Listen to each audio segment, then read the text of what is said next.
अहिल्यानगर जिल्ह्यातील श्रीरामपूर तालुक्यात वसलेले भामाठाण हे महाराष्ट्रातील एक अत्यंत प्रसिद्ध ऐतिहासिक व धार्मिक देवस्थान म्हणून ओळखले जाते. नाथ संप्रदायातील अडबंगनाथ महाराज यांनी येथे विना अन्नपाणी तब्बल 12 वर्ष कठोर तपस्या केल्यामुळे हे स्थान विशेष पवित्र मानले जाते. श्रद्धा, तपश्चर्या आणि पौराणिक आख्यायिकांचा संगम असलेले भामाठाण आजही हजारो भाविकांचे श्रद्धास्थान आहे.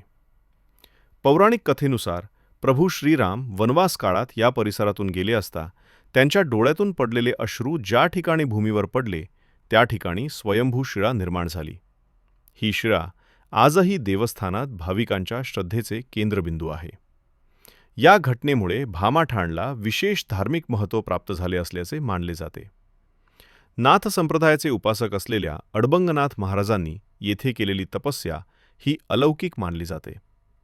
कोणत्याही प्रकारचे अन्न व पाणी न घेता त्यांनी 12 वर्ष तपश्चर्या करून आत्मसाधना साधली. त्यामुळे हे स्थान योग, साधना आणि वैराग्याचे प्रतीक म्हणून ओळखले जाते. भामाठाण या गावाच्या नावाबाबतही एक आख्यायिका सांगितली जाते. काळाच्या ओघात हे गाव धार्मिक केंद्र म्हणून विकसित झाले आहे. या देवस्थानाची महती, पौराणिक कथा तसेच भामाठाणच्या नावामागील इतिहास याविषयी अधिक माहिती देवस्थानचे मार्गदर्शक अरुणगिरी महाराज यांनी सांगितली. त्यांच्या मते भामाठाण हे केवळ धार्मिक स्थळ नसून आध्यात्मिक परंपरेचा जिवंत वारसा आहे. आजही विविध धार्मिक उत्सव, यात्रा आणि कार्यक्रमांच्या माध्यमातून भामाठाणचे अडबंगनाथ देवस्थान भाविकांना आध्यात्मिक शांती आणि श्रद्धेचा अनुभव देत आहे. श्रद्धा, इतिहास आणि परंपरेचा संगम असलेले हे देवस्थान अहिल्यानगर जिल्ह्याच्या धार्मिक वैभवात मोलाची भर घालणारे आहे. नमस्कार, आरके न्यूज मराठीमध्ये मी राहुल कोळगे आपल्या सर्वांचं स्वागत करतो. मी आज अहिल्यानगर जिल्ह्यातील श्रीरामपूर तालुक्यातील भामाठाण या देवस्थान या ठिकाणी आहे आणि या देवस्थानची महती जी आहे ती येथील अरुणगिरीजी महाराज यांच्याकडून आपण जाणून घेणार आहोत. श्रीरामपूर तालुक्यातील हे देवस्थान नाथ संप्रदायातील अडबंगनाथ यांच्या कर्मभूमी म्हणून ओळखली जाते. तर या देवस्थानचं महत्त्व जे आहे आपण अरुणगिरी महाराज यांच्याकडून जाणून घेणार आहोत. संपूर्ण जी महती आहे या ठिकाणी 12 वर्ष तप अडबंगनाथांनी केलेलं आहे आणि रामांच्या अश्रू ज्या स्थानावरती पडल्या त्या स्थानावरती एक शिळा देखील आहे. त्या शिळेचं देखील महत्त्व आज या सविस्तर बातमीमध्ये आपण जाणून घेणार आहोत. तर ही संपूर्ण माहिती तुम्हाला आवडली तर नक्की चॅनलला सबस्क्राईब करा, लाईक करा आणि या देवस्थानची माहिती इतरांपर्यंत पोहोचवा. जय हरी जय अडबंगनाथ. गोरक्ष जालिंदर चिरपटाश्य अडभंग कानेप मच्छिंद्राद्या चौरंगी रेवानक भरतरी संज्ञा भूम्यान भुवर्ण नवनाथ सिद्धा धन्य धन्य अडबंगनाथा तुमच्या चरणी ठेवितो माथा. आज आपण सर्वजन धर्मनाथ बीजी निमित्ताने हजारो भाविक या ठिकाणी मंदिरात दर्शनाकरता आलेले आहेत. सर्वांचे मी आभार मानतो. आज अडबंगनाथ महाराजांची माहिती देत असताना मला मनस्वी आनंद होत आहे. अशा पवित्र भूमीमध्ये आता ह्या देवस्थानचा ऐतिहासिक वारसा असा आहे, ज्या वेळेला भगवान श्री रामचंद्रजी वनवासात होते पंचवटी नाशिकमध्ये आणि त्यावेळेला सीता मातेच्या मनात आलं, हरणाला बघितलं आणि हे हरिण मारावं. हरिण मारावं हे यावेळेस सीतेच्या मनात आलं, कारण 3 गोष्टी फार महत्वाच्या आहे: विचार, उच्चार आणि आचार. ज्याचा विचार बिघडतो त्याचा उच्चार बिघडतो, ज्याचा उच्चार बिघडतो त्याचा आचार बिघडतो. सीतेचा पहिल्यांदा विचार बिघडला की हरणाला बघितलं, हरण मारावं हा मनात विचार आला आणि भगवान श्रीरामाला माता सीता म्हणाले की हे प्रभू, हे हरिण मारून मला घेऊन या. परिणाम म्हणजे पहिला विचार बिघडला, दुसरा उच्चारही झाला, घेऊन या. त्यावेळेला भगवान श्री रामचंद्रजी ज्या ज्या ठिकाणी येऊन थांबले, गोदावरीच्या कडेकडेनं नाशिक पंचवटीतनं त्या ठिकाणी थांबले, त्या गावाचं नाव ठाण पडले. आजही ते ठाण प्रसिद्ध आहेत. रामायणामध्ये 5 ठाणाचा उल्लेख आहे. पहिलं ठाण आहे संवत्सर कोकुम ठाण, दुसरं मातुल ठाण, तिसरं नागम ठाण, चौथे बाजा ठाण आणि 5वे ते भामाठाण. आपण या ठिकाणी उभे आहोत. 5वे भामाठाण असं आहे की ज्या वेळेला भगवान श्रीरामजी या ठिकाणी आले, घुमले, म्हणून इथे घुमनदेव नावाचं गाव पडलं. या मंदिरापासून 1.5 किलोमीटर घुमनदेव आहे. आणि ज्या वेळेला हरणाने कमाल केली मायावी, कमाल केली म्हणून कमलपूर नाव पडलं, देव थांबले म्हणून देवगाव नाव पडलं, ज्या ठिकाणी कानाला आणि बरगडीला बाण मारला बगडी कानडगाव नाव झालं, जिथं हरणाचं डोकं पडलं त्याचं नाव टोकं झालं, जिथं काया पडली ते कायगाव झालं. म्हणजे कायगाव टोकं प्रवारा संगम आजही आपल्या महाराष्ट्रामध्ये इथे प्रसिद्ध स्थान आहे. मग हरणाचं डोकं पडलं म्हणून टोकं, काया पडली म्हणून कायगाव. अशा त्या ठिकाणी ते हरिण मरता मरता म्हणालं, कारण ते मारीच राक्षस होता, मायावीच हरिण होता, राक्षसच मारीच हरणाच्या रूपात आला होता. त्याने आवाज दिला, अरे लक्ष्मणा धाव, अरे लक्ष्मणा धाव. तो पंचवटीत आवाज गेला नाशिकमध्ये, आणि पंचवटीत आवाज गेला त्यावेळेला लक्ष्मण सीतेच्या रक्षणार्थ पंचवटी नाशिकमध्ये होते. त्यावेळेला माता सीता म्हणाली, तुझे दादा संकटात आहे, जा त्यांना मदत करू लागायला.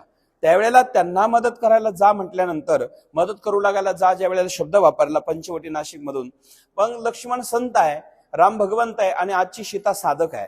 साधक सीता असणारी सीतेने शंका घेतली. साधक हा शंका नेहमी घेत असतो, पण लक्ष्मण संत आहे, संत हे स्थिर असतात. लक्ष्मण संत आहे, राम भगवंत आहे, सीता साधक आहे. आता सीतकारूपी साधकाने शंका घेतली की त्याच ठिकाणी साधकाने शंका घेतली की हे बघा, आता लक्ष्मण भगवान श्रीराम संकटात असल्यामुळे आपण मात्र या ठिकाणी त्यांना मदत करायला जावं.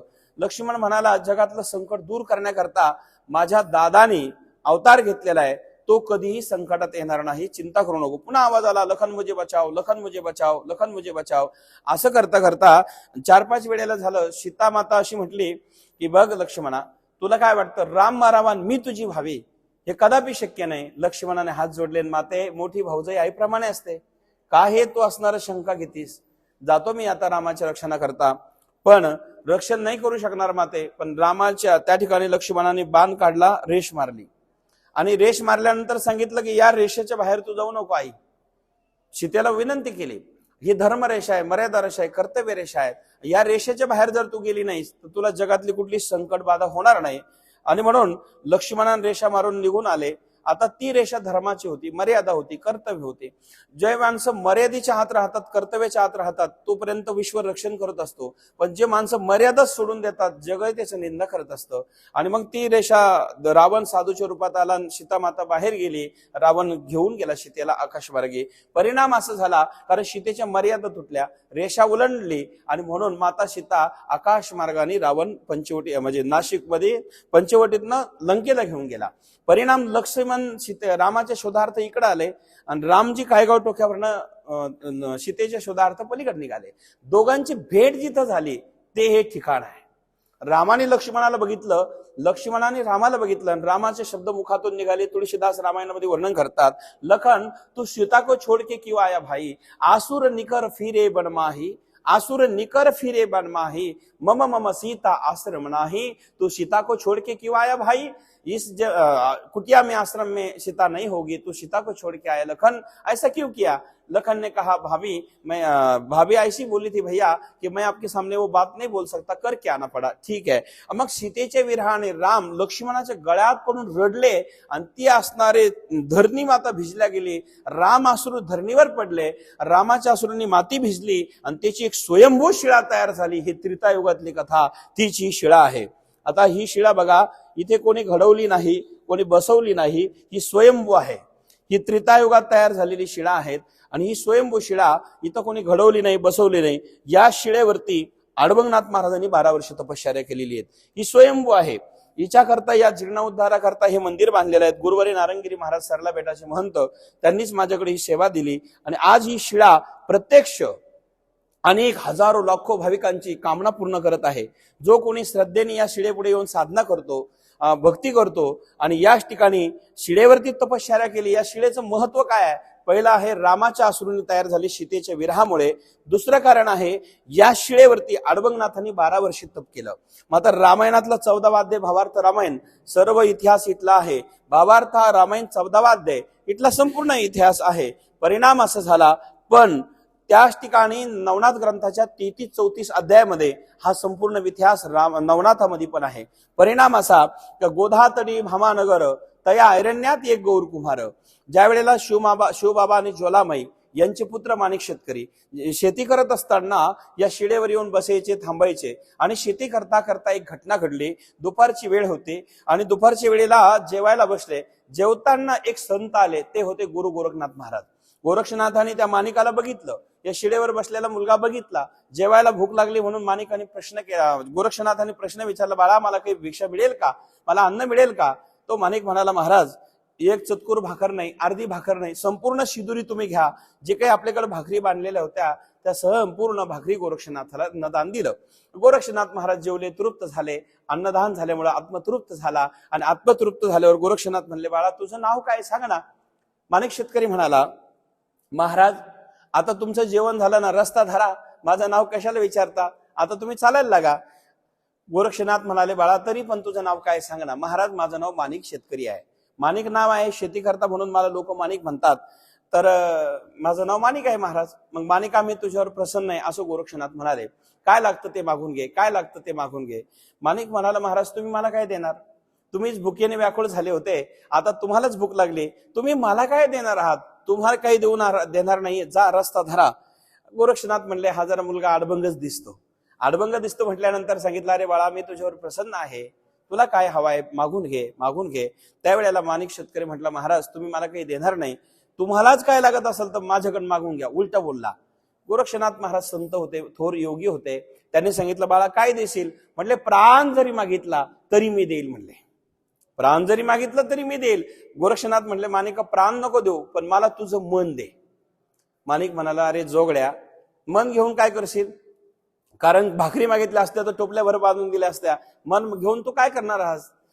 नाही म्हणले, महाराज तुझं मनच मला दे. गोरक्षनाथ म्हणाले, ठीक आहे. म्हटले, महाराज मन दिलं, संकल्प केला. म्हटले, आजपासून मनात येईल ती गोष्ट करू नको. मग मनात येईल ती गोष्ट करू नको, मन मला दिलं. गोरक्षनाथ म्हटले, आता ठीक आहे. गोरक्षनाथ निघून गेले मन घेऊन. सायंकाळच्या वेळेला हा शेतकरी मुलगा याने आवत सोडलं, वेलविठण डोक्यावर घेतलं आणि सायंकाळच्या वेळेला घरी जायला निघाला. घरी जायला सायंकाळच्या वेळेला निघाला. मनात आला तर घरी जायचं. आता मनात आलं घरी जायचंच नाही. या शिळेवर उभा होता, हीच ती शिळा आहे, या शिळेवर असणारा उभा होता. मनात आला तर घरी जायचं आहे, ही शिळा असणारा उभा असताना पण मनात येईल ती गोष्ट करायची नाही. मग मनात आलं शिळेवरून बाहेर उभा राहून जावं, तर जायचंच नाही. मनात आलं वेलवेठण डोक्यावर घेतलेलं होतं, मग मनात आलं हे खाली ठेवावं, ठेवायचंच नाही. मग मनात येईल ती गोष्ट करायची नाही. अन्न पाण्याविना वायू तो भुक्षुन तप केले गहन 12 वर्ष. 12 वर्षे या शिळेवरती अडबंगनाथ माणिक शेतकऱ्यांनी तपश्चर्या केली. आणि मग 12 वर्षानंतर या ठिकाणी मच्छिंद्रनाथ महाराज, चौरंगीनाथ महाराज, या ठिकाणी गोरक्षनाथ महाराज आले आणि त्या माणिकाला दीक्षा दिली. त्या माणिकाचं नाव ठेवलं अडभंगनाथ, म्हणजे माणिक शेतकऱ्याचंच नाव ठेवलं अडभंगनाथ.